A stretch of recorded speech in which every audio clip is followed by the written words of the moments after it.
Ese pasaje que acabamos de leer hace un momento, hermanos, es un pasaje paralelo al que la hermana Elena leyó hoy en la mañana. Sin embargo, hay algunos aspectos de este pasaje que son muy especiales. Y yo quisiera comenzar esta reflexión de la palabra con lo siguiente. Hermanos, nuestro país, nuestro amado México, vive desde hace décadas una de las peores tragedias humanitarias que hay. Al cierre del año 2025, y de acuerdo con cifras oficiales del gobierno, hay 132.254 personas desaparecidas. Y solo en los 2 primeros meses de este año, del 2026, se han agregado 1.266 casos más. Y nuestro estado, el estado de Veracruz, está dentro de los 5 primeros en las estadísticas nacionales. Existen también en nuestro país alrededor de 200 colectivos o 200 organizaciones de madres llamadas buscadoras, que con sus propios recursos y con sus propias manos buscan a sus hijos. Para hacerlo deben enfrentarse en ocasiones al mismo crimen organizado que ha desaparecido a sus hijos, y en otras ocasiones también se tienen que enfrentar a la ineficiencia, la corrupción y la indiferencia de las autoridades, que deberían de haber evitado esto mismo. Como iglesia de Jesucristo, somos llamados a levantar una voz profética, una voz de protesta. Uno de los llamados de la iglesia de Jesucristo es el llamado a levantar una voz profética. Y cuando estoy hablando de voz profética, para nada estoy hablando de profecías en el sentido de adivinar el futuro, de decir lo que va a pasar en el futuro, sino de lo que hacían los profetas en el Antiguo Testamento. ¿Qué hacían? Denunciaban el pecado, denunciaban la maldad, denunciaban la injusticia. Y como iglesia deberíamos de hacer eso mucho más, levantar también una voz de denuncia por esta tragedia en nuestro país, porque la otra opción de no hacer eso es la indiferencia. Es decir, bueno, a mí no me ha pasado, a mi familia no le ha pasado, a ninguno de mis seres queridos les ha pasado, y por lo tanto yo permanezco como que es algo lejano a cada uno de nosotros. Buscar a un familiar desaparecido sabiendo que muy probablemente está muerto es una tragedia. Pero buscar entre los muertos al que vive es una tragedia todavía mayor. Hoy celebramos la vida. Y celebramos la vida porque nuestro Señor no está desaparecido. Celebramos la vida porque Él vive. Y Él está entre nosotros en espíritu, y muy pronto vendrá para llevar a los suyos a vivir en cielos nuevos y en tierra nueva. Hermanos, esta es nuestra esperanza, y es una esperanza viva. Nosotros no estamos creyendo en una fantasía, no estamos creyendo en un cuento de hadas, estamos creyendo en algo que es total y completamente real. Cristo viene, Cristo vive. Y Cristo va a venir nuevamente por su iglesia, y va a venir a llevarla a vivir en esos cielos nuevos y en esa tierra nueva de la que habla la Escritura. Pero también es un día propicio para solidarizarse, hermanos.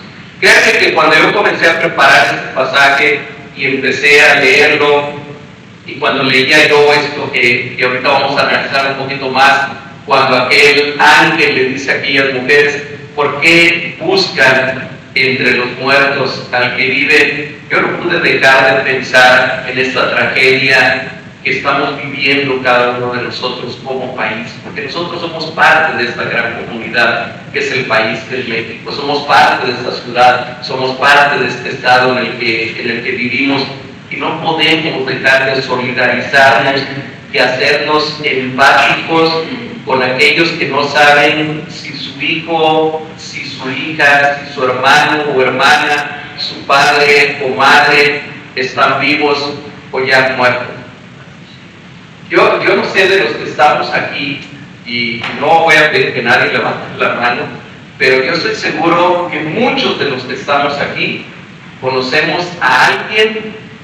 Dios quiera que no haya tocado nunca a nuestra familia, pero conocemos a alguien, alguna familia, a veces cercana a nosotros, porque es un conocido, es un familiar, o es alguien cercano a nosotros que ha vivido esta tragedia de la que estaba yo mencionando hace un momento. Y creo que cuando abordamos estos temas, como el que estamos leyendo el día de hoy, tenemos que ser empáticos, tenemos que ser solidarios, tenemos que pensar en quienes viven esta tragedia, que bendito sea Dios, nosotros no vivimos. El relato de Lucas sobre la resurrección de nuestro Señor Jesucristo contiene una pregunta que resuena a lo largo de todo el pasaje, que yo pudiera decir que esa pregunta es la parte central del pasaje. ¿Por qué buscan entre los muertos al que vive?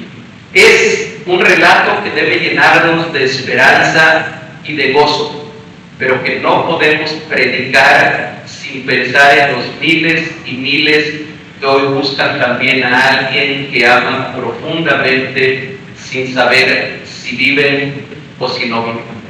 Déjenme ir, después de esta reflexión, de esta introducción, déjenme ir al texto, déjenme ir a la escritura, aunque vamos a regresar nuevamente a la reflexión que estaba yo haciendo. Dice en Lucas 24:1, el primer día de la semana, como hoy, domingo es el primer día de la semana, muy de mañana, ese es el motivo por el que nosotros nos reunimos hoy, muy de mañana, cuando estaba amaneciendo a las 6 de la mañana, para tener nuestro primer culto de este día, vinieron al sepulcro trayendo las especies aromáticas que habían preparado. Voy a tratar de no repetir algunas cosas que ya predicó mi hermana en la mañana, pero va a ser inevitable tomar algunos puntos de estos.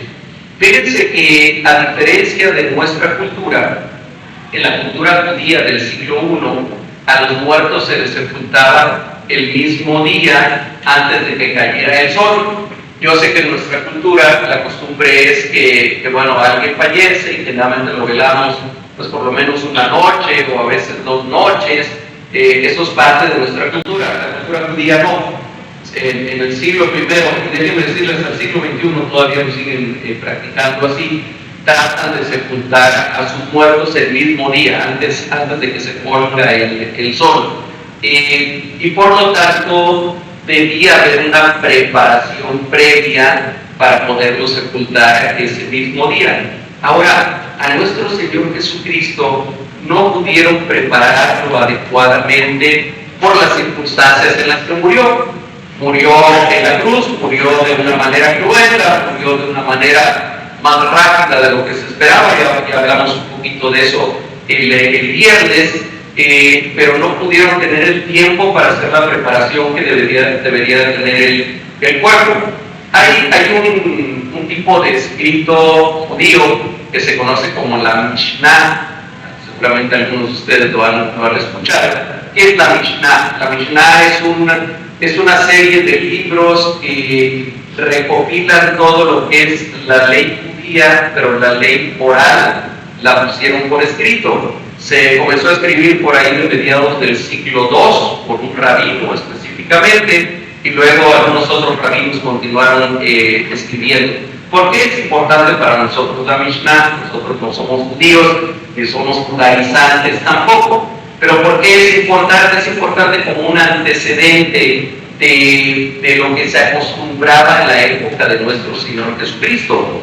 Y en la Mishnah se menciona que está permitido preparar los cuerpos que no pudieron hacerlo por haber fallecido cerca del Shabbat, una vez que el Shabbat ha pasado, una vez que el día de reposo ha pasado, está permitido ir y entonces preparar a los cuerpos.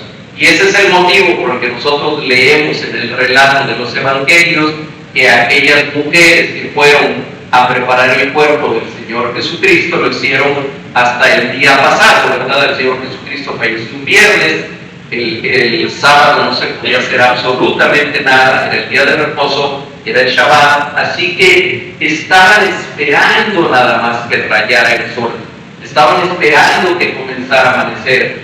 Recordemos que en el contexto judío, un día comienza cuando se pone el sol y termina ese día cuando se vuelve a poner el sol.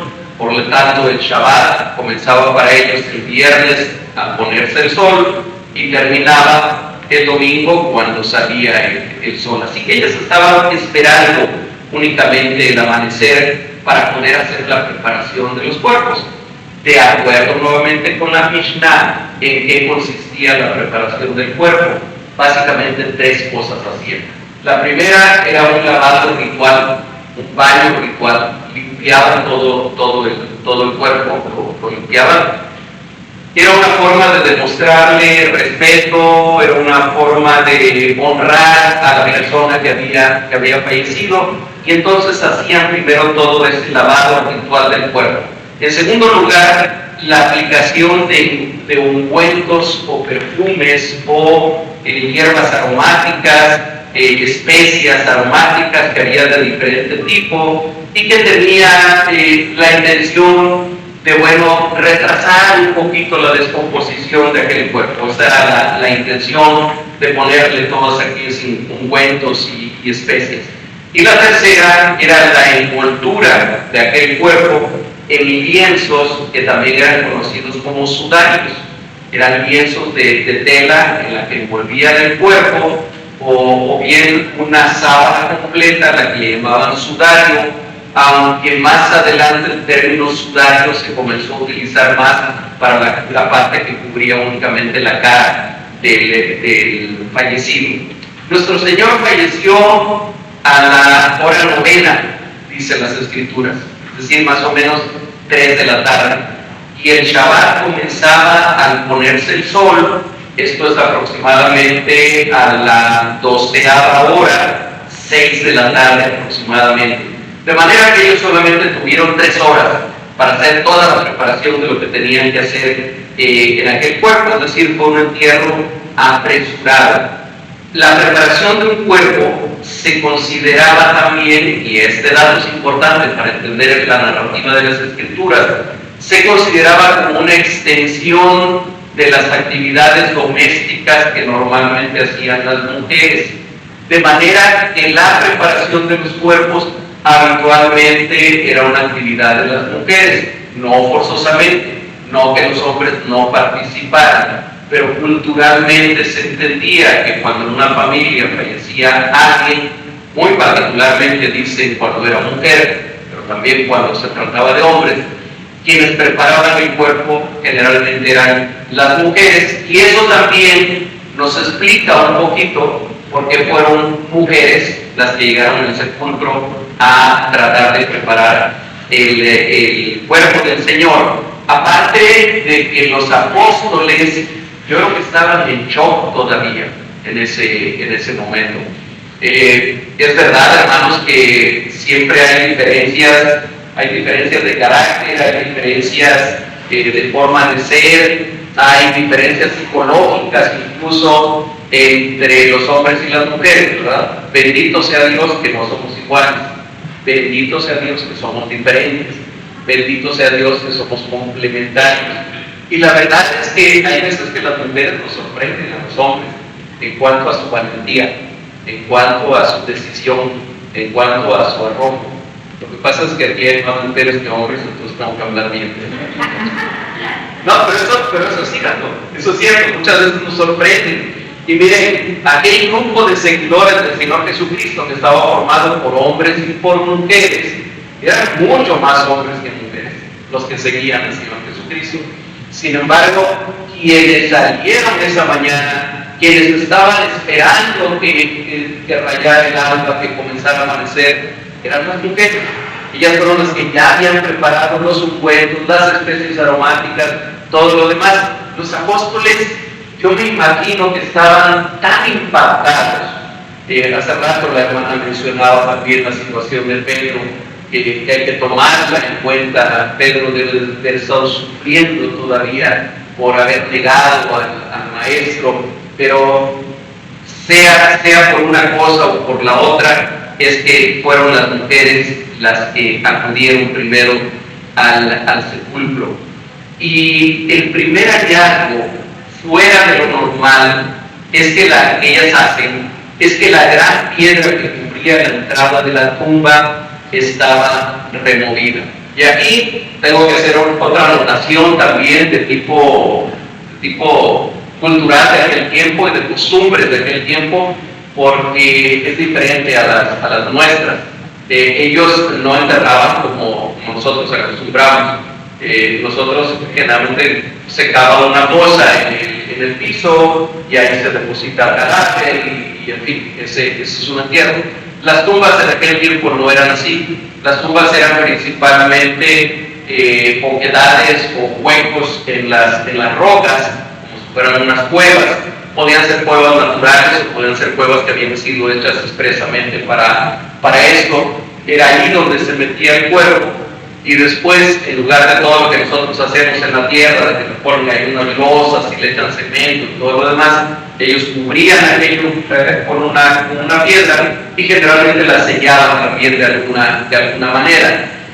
Sucedía con aquellas tumbas lo mismo que sucede en la actualidad. Hay personas que tienen mucho dinero, por ejemplo, y se mandan a hacer unos tremendos monumentos en los panteones. Se mandan a hacer grandes tumbas. En la antigüedad también había eso. Y entonces quienes tenían más dinero, pues no mandaban a hacer una cuevita, mandaban a hacer una cuevota grandota, donde pudieran entrar incluso con los familiares y demás. Aparentemente eso ocurrió con la tumba de nuestro Señor Jesucristo. ¿De quién era realmente aquella tumba? De José de Arimatea. ¿Y quién era José de Arimatea? Era seguidor del Señor Jesucristo, pero aparte de ser seguidor de Jesucristo, era parte del Sanedrín, era parte de los gobernantes, era alguien que políticamente estaba tan bien parado, don Pepe, que así lo conocían. Estaba tan bien que fue con Poncio Pilatos, que era el gobernador de aquel lugar, y le dijo: oye, por favor, entrégame el cuerpo del maestro. Y fue por lo que Poncio Pilatos le entregó a él el cuerpo, porque era un miembro del Sanedrín, porque era un gobernante, y era una persona probablemente rica, probablemente bien acomodada, y entonces tenía un sepulcro grandote. Y eso nos explica alguna de las otras cosas que nos narran los evangelios. Y entonces aquellas mujeres van, y la primera cosa sobrenatural que encuentran es que la gran piedra que tapaba aquella gran cueva había sido removida.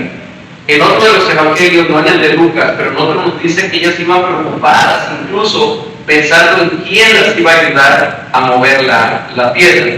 Sin embargo, ellas llegaron y entonces encontraron que la piedra estaba removida. En algún otro de los evangelios lo atribuye a un terremoto provocado por la presencia de un ángel, pero nosotros estamos hablando ahorita del Evangelio de Lucas. Entonces las mujeres entraron al sepulcro, por eso les decía, era grande, ellas pudieron meterse allá adentro, era lo suficientemente grande para eso, y tuvieron entonces el hallazgo más importante de la historia. Permítanme catalogarlo así: el hallazgo más importante de toda la historia. En las palabras de Lucas, no hallaron el cuerpo del Señor Jesús. Un hallazgo que no era un hallazgo. Realmente lo que descubrieron es que el cuerpo que debía haber estado ahí no estaba. Probablemente, y de acuerdo con los relatos de los otros evangelios, su primera idea no fue que el Señor había resucitado, sino que alguien lo había robado o cambiado de lugar, que se lo habían llevado para algún otro lado. El relato de Lucas dice que ellas se quedaron perplejas, es decir, confundidas. Eso quiere decir la palabra perpleja. Se quedaron confundidas, preguntándose qué había pasado.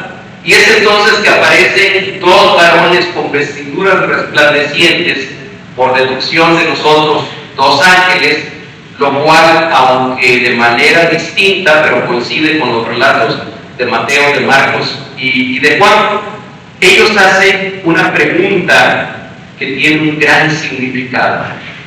Aquellos dos varones, aquellos dos ángeles, hacen una pregunta que tiene un significado profundo. Dice, ¿por qué buscan entre los muertos al que vive? La pregunta tiene mucha lógica, aunque no para las mujeres que lo escuchaban. Para ellas era perfectamente lógico y normal lo que estaban haciendo. Así que aquellos varones les dan la noticia más grande de la historia también, aunque era de esperar que no fuera noticia para ellas.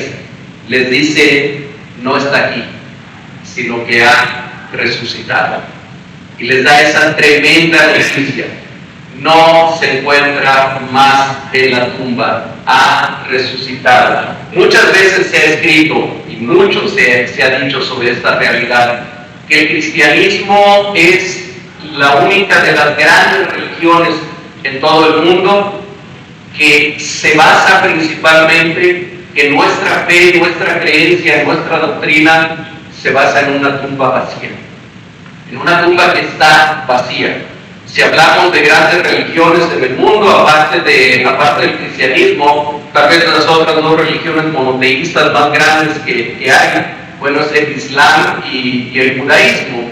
El Islam está basado buena parte en lo que se enseñó un hombre conocido como Mahoma. Pero Mahoma murió y todo el mundo sabe a dónde está Mahoma enterrado. Se sabe dónde está su tumba. El judaísmo, si bien adora también a Dios, pero principalmente está basado en el pueblo que fue fundado por un hombre llamado Abraham. Abraham, dice la palabra de Dios, que murió y nos menciona incluso también dónde está su tumba. Busquen la religión que ustedes quieran, hermanos, de las grandes religiones que hay en el mundo. El budismo, Buda, el iluminado, también llegó un día que murió y por ahí está su tumba. Confucio un día murió y por ahí está su tumba. Si ustedes piensan en grandes maestros o grandes moralistas a lo largo de la historia de la humanidad, todos ellos han muerto y hay una tumba que los resguarda, excepto el cristianismo.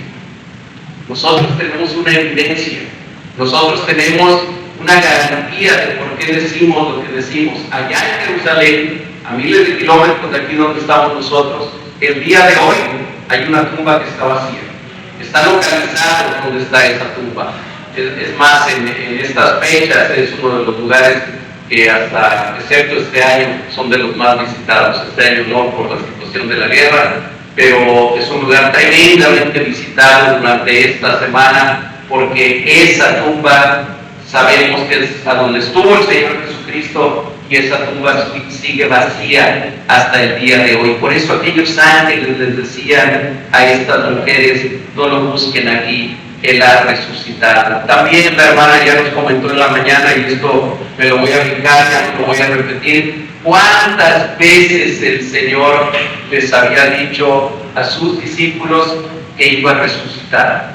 Yo encontré por lo menos 7, 8, 9 pasajes de la Escritura en los Evangelios, a donde el Señor Jesucristo, tanto en el Evangelio de Marcos, de Mateo, de Lucas y de Juan, les dice a los discípulos y les dice a las mujeres que lo seguían que iba a resucitar, y es más, les dijo que iba a resucitar al tercer día.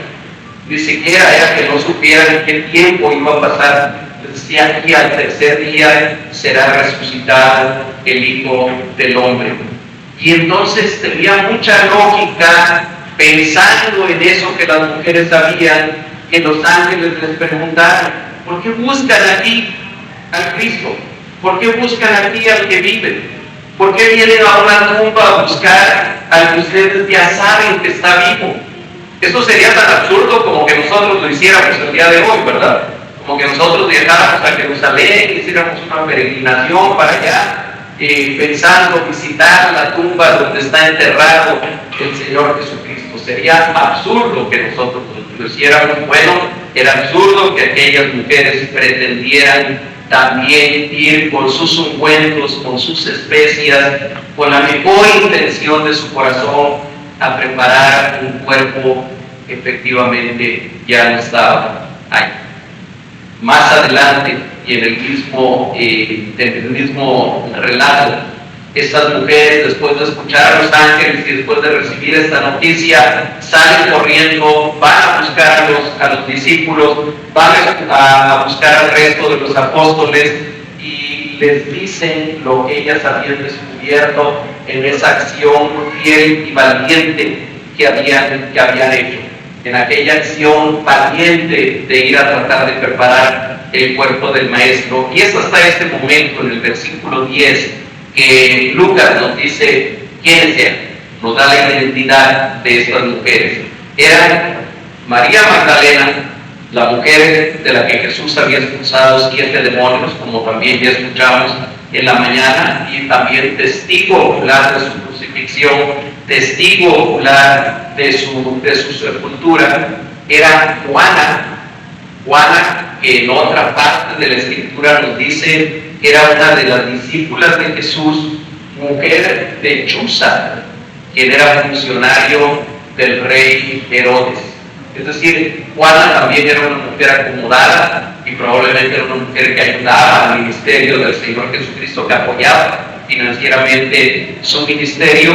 Ella era esposa de un funcionario realmente que estaba dentro de la corte del rey Herodes. La tercera de estas mujeres que se menciona es María, la madre de Jacobo. Se trata, conforme a los otros evangelios, de otro Jacobo, no el hermano de Juan, sino otro Jacobo también conocido como el menor, quien era también uno de los 12. Y nos dice aquí también el pasaje y las demás con ellos. Iban otras mujeres con ellos, no sabemos los nombres de ellas, nunca nos dice cuántas eran, ni mucho menos sus nombres, pero quizá era un grupo no muy grande de discípulas del Señor. Recordemos también, hermanos, que tanto en la cultura hebrea como en la cultura greco-romana, el testimonio de una mujer no tenía mucho valor, no tenía mucho peso. Yo sé que eso ya no pasa en la actualidad, pero en aquel tiempo el testimonio de una mujer, por ejemplo, no servía para un juicio, ni en la cultura greco-romana, ni en la cultura hebrea. En la cultura hebrea solamente que fuera respaldado el testimonio de la mujer por su esposo o por su padre, por alguno de los dos. Fuera de eso, no servía que fueran de testigos. Y es hermoso darnos cuenta que es precisamente a las mujeres a las que escoge Dios para que fueran los primeros testigos de su resurrección, del evento más grande en la historia. Si esta fuera una historia inventada, si esta fuera una historia que, como algunos críticos de la Escritura tratan de decir, fue algo que se inventaron, fue algo que los apóstoles escribieron muchos siglos después, o los discípulos de Jesús, mucho tiempo después de que el Señor Jesucristo murió. Si esto hubiera sido algo inventado, qué mala estrategia hubieran escogido los que se lo inventaron al haber puesto a unas mujeres como los primeros testigos de la resurrección del Señor Jesucristo, porque su palabra no era creíble en aquel tiempo, no era creíble en aquella época. Y es precisamente una de las evidencias más fuertes que hay de por qué este es un relato real, de por qué verdaderamente el Señor sí resucitó. Yo no sé si alguno de ustedes ha leído un libro que se llama El caso de Cristo. ¿Alguien lo conoce? ¿Alguien lo ha leído? Hermano Carlos, ¿lo conoce? El caso de Cristo de Lee Storr. Bueno, se los recomiendo, es de los buenos libros, de los que vale la pena leer. Se llama así el caso de Cristo. Y por cierto, acabo de descubrir que también hay una película, ya hicieron una película. que ya la comencé a ver, pero no la he terminado de ver. En el caso de Cristo, este autor, Listor, él narra precisamente la investigación que él hizo desde un punto de vista judicial de todas las evidencias que había de que el Señor Jesucristo sí había resucitado, todas las evidencias históricas que hay de la resurrección real de nuestro Señor Jesucristo. Así que, fieles a su cultura hebrea, los apóstoles no les creyeron a aquellas mujeres. Fíjense cómo dice déjenme localizar, versículo 11. Dice, cuando les dijeron a las mujeres lo que habían descubierto, dice, mas a ellos les parecían locura las palabras de ellas y no las creían. En alguna otra tradición, en alguna otra traducción, dice, les parecían tonterías lo que ellas estaban diciendo. Qué tremenda esta expresión que usan los evangelios. Qué tremenda esta forma de expresarlo, porque realmente es lo que ellos pensaron. Estas vienen aquí con cuentos. Estas están viniendo aquí con cosas que se imaginaron. Es una locura lo que están diciendo. Es una locura. ¿Cómo va a ser que alguien que murió el viernes para el domingo resulta que resucitó? Yo creo que les sonaba tan locura como nos sonaría a nosotros el día de hoy. ¿Sí? Imagínense que a nosotros nos platican que alguien que nosotros fuimos a su velorio el viernes y que el mismo viernes lo sepultaron, y el domingo alguien nos viene a decir, ¿qué crees? Lo acabo de ver caminando en la calle. Está vivo. Yo creo que pensaríamos, me está queriendo engañar, está diciendo un cuento, es una tontería lo que me está diciendo. Eso pensaron aquellos hombres. Yo sé que aquellos hombres habían escuchado muchas veces a su maestro decir que iba a resucitar. Aquellos hombres sí creían que el Señor era el Mesías. Aquellos hombres habían visto caminar al Señor Jesucristo sobre el mar, lo habían visto resucitar a Lázaro, lo habían visto hacer una serie de milagros, pero su corazón estaba tan endurecido, su corazón era tan necio, hermanos, como el de muchos de nosotros, que se nos hace difícil creer en las promesas y en la fidelidad de nuestro Dios, que se nos hace difícil a veces creer que Dios es más real que nosotros, es más real que los que estamos aquí reunidos en esta mañana, que cada una de las promesas y cada una de las palabras que el Señor inspiró en su palabra son reales, son verdaderas. Así que no nos sorprendamos mucho de que aquellos hombres no hayan creído, porque la verdad es que nosotros muchas veces tampoco creemos. Muchas veces también dudamos de si esto que dice este libro, esto que dice la palabra, es verdadero. ¿Por qué creemos en lo que dice este libro, hermanos? ¿Por qué es que nosotros podemos creer en las palabras que están en este libro? ¿Por qué podemos creer en cosas que a veces nos pueden sonar tan difíciles de entender, como que un hombre se paró enfrente del mar, levantó su vara, y en el momento que levantó su vara, el mar se abrió en dos partes para que más de 1 millón de personas pasaran en seco por ahí? Y se nos hace tan difícil creer que todo un pueblo de más de 1 millón de personas haya sobrevivido 40 años en el desierto sin haber tenido comida, y que Dios hacía que apareciera todos los días comida para ellos, para que ellos se alimentaran. ¿Por qué se nos hace tan difícil creer en cada uno de los milagros que el Señor Jesucristo hizo? Porque tenemos un corazón endurecido, porque tenemos un corazón que se va más hacia la incredulidad, que está rodeado por un sistema de cosas y por un mundo que nos hace dudar en la realidad de Dios. ¿Por qué es que sí creemos en todo eso? Porque tenemos fe. Únicamente por esa palabrita tan corta. Pero eso tendría que agregarle otra pregunta. ¿Por qué tenemos fe? Porque somos muy buenos. ¿No? ¿Por qué? Porque Dios nos nació. Dice Efesios capítulo 2, versículo 8 en adelante, porque por gracia sois salvos por medio de la fe. Y esto no de vosotros, porque es don de Dios, porque es un regalo de Dios. Esta fe que tenemos y que nos permite creer en Jesucristo y que nos permite creer que Él está ahí presente ahorita en medio de nosotros y que a mí me permite creer que Él vive en mi corazón y que Él vive en el corazón de ustedes. Esta fe que tenemos no es una fe propia, no es una fe que nació de nuestra inteligencia brillante, de nuestra gran sabiduría, de nuestra prudencia tan elevada que tenemos. No es por eso, es porque Dios nos las dio como un regalo, como un don. Ni siquiera de eso podemos presumir, ni siquiera de eso podemos decir, es que yo logré creer. Sí, tú lograste creer porque el Señor te permitió creer, porque el Señor puso fe en tu corazón. Y es esa fe la que nos mueve, y es esa fe la que nos tiene aquí el día de hoy. Y es esa fe también la que aquellos hombres les permitió al final, en una parte que ya no vamos a leer el día de hoy, pero que les permitió también creer en aquel que se había levantado de los muertos. Voy terminando, hermanos.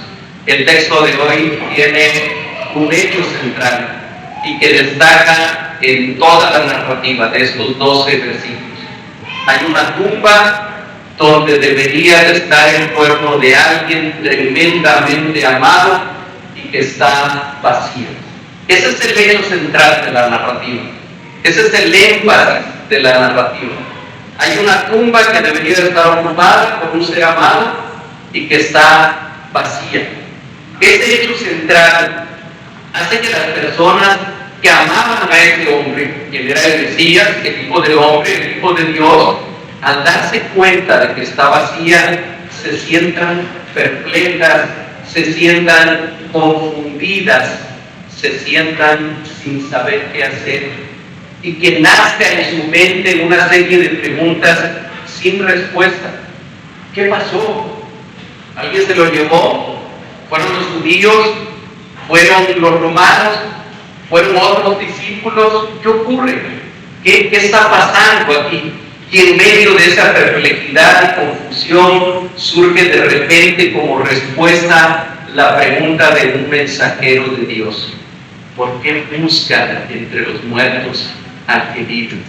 No está aquí, ha resucitado. Les da esa noticia de esta manera. Yo a veces lamento que las traducciones al español de nuestras Biblias no tengan más signos de interrogación, de exclamación y de todo esto, porque yo estoy seguro que aquel ángel no se los dijo de una manera pausada, como ya ve que los ángeles hablan pausadamente, ¿verdad? Sí, los han oído, ¿verdad? Ok, qué bueno. Okay. Pero yo creo que estoy seguro que no se los dijo de esa forma. Yo estoy seguro que después de haberles hecho la pregunta, ¿por qué buscan entre los muertos al que vive? Aquellos ángeles o aquel ángel ha de haber exclamado: no está aquí, dense cuenta, la tumba está vacía, no está aquí, ha resucitado. Y tal vez hubiera gritado: gócense, alégrense, deberían de estar llenas verdaderamente de alegría porque ha resucitado, llenas de alegría como nosotros sí podemos estarlo el día de hoy. Es la noticia más maravillosa que alguien que visita la tumba de un ser amado puede recibir. La tumba está vacía. Hermanos, Magdalena, Juana y María representan también en esta narrativa a miles de madres que el día de hoy buscan a sus hijos. Y el anhelo de nuestro corazón es que muy pronto los encuentren y los encuentren con vida. Desgraciadamente, nosotros no podemos asegurar eso. Pero lo que sí podemos hacer es en nuestro corazón solidarizarnos con ellos. Lo que sí podemos hacer es orar también por ellos. Yo sé que hoy es domingo de resurrección. Yo sé que hoy es un día de celebración, que hoy es un día de fiesta. Pero no olvidemos a los que lloran. No olvidemos a los que lamentan. No olvidemos a los decenas de miles o cientos de miles, yo no lo sé, de familias o de personas que en este país nuestro hoy están llorando por esta razón. No dejemos de orar por cada uno de ellos. Pero hay algo que sí podemos asegurar. Hay algo que sí les pudiéramos asegurar a las personas que están sufriendo una tragedia de este tipo. El eterno Hijo de Dios, quien se hizo hombre para pagar la deuda del hombre, no se quedó en la tumba. No fue vencido por el mal ni por la muerte. Como todavía no somos nosotros, la raza humana, que a veces somos vencidos por el mal, que a veces somos vencidos por la muerte. Resucitó y hoy vive. Resucitó para seguir trayendo vida y vida en abundancia, como Él lo dijo, como Él lo prometió. El Señor Jesucristo vino, el Señor Jesucristo dijo, el ladrón no ha venido más que a matar, a hurtar y a destruir, pero yo he venido para que tengan vida y para que la tengan en abundancia. La vida que el resucitado trae a nuestra vida, hermanos, no es una vida religiosa, no es una vida de haber pasado de una religión a otra religión, no es una vida que tenga que ver con rituales, es una vida abundante. Y esa vida abundante que el Señor Jesucristo trajo está a disposición de todos aquellos que crean en Él. Resucitó para que nosotros no lo tuviéramos que buscar en un lugar de religiosidad muerta, en medio de tradiciones de muerte. Resucitó para ser el primogénito de entre los muertos, el primero de muchos, de muchísimos hermanos que cuando llegue el día se levantarán también con cuerpos glorificados para vivir por siempre con Él. Hoy más que nunca podemos entender, como el apóstol Pablo lo dijo allá en 1 Corintios capítulo 15, y podemos nosotros exclamar también: ¿dónde está, oh muerte, tu aguijón? ¿Dónde, oh sepulcro, tu victoria? Y agrega un poquito más adelante: gracias sean dadas a Dios que nos da la victoria por medio de nuestro Señor Jesucristo. Hermanos, esa es una realidad. Ustedes y yo estamos viviendo hoy una realidad. El Señor Jesucristo vive. El Señor Jesucristo nos ha traído vida en abundancia. Y el Señor Jesucristo viene nuevamente a buscar a su iglesia. Y nosotros deberíamos de decir, como termina el libro de Apocalipsis, diciendo: sí, ven, Señor Jesús. Amado Dios y Padre eterno, gracias. Gracias una vez más. Gracias por tu palabra. Gracias por la esperanza que traes a nuestra vida. Gracias, Señor, porque hoy es un día en el que nos regocijamos de una manera especial, en el que nos alegramos de una manera especial por esta realidad que hoy vivimos. Esta realidad de saber que no estamos solos, que tú estás con nosotros, que porque tú vives nosotros también viviremos. Y esta realidad de saber que tú vienes nuevamente, Señor, que tú vas a venir por tu pueblo, que tú vas a venir por nosotros, y que un día, como tú lo prometiste, vamos a morar contigo en moradas eternas. Pero al mismo tiempo, Señor, y mientras nos alegramos, también nos dolemos con los que se duelen. También lloramos con los que lloran. También nos solidarizamos, Señor, con aquellos que están sufriendo hoy, precisamente porque no encuentran una tumba para un ser amado. Te pedimos, Señor, por este país. Te pedimos por nuestro país. Te pedimos, Señor, que tú traigas esa paz que solamente tú puedes traer. Esa paz que tú les diste a aquellos discípulos cuando después de resucitado tú te presentaste delante de ellos y les dijiste: paz a vosotros. Señor, que ese sea el mensaje que recibamos cada uno de nosotros como iglesia, como familias y también como país. Esa paz que solamente tú puedes traer. Te damos gracias, Señor. Lo hacemos en el nombre que sobre todo nombre, en el nombre de Jesucristo. Amén.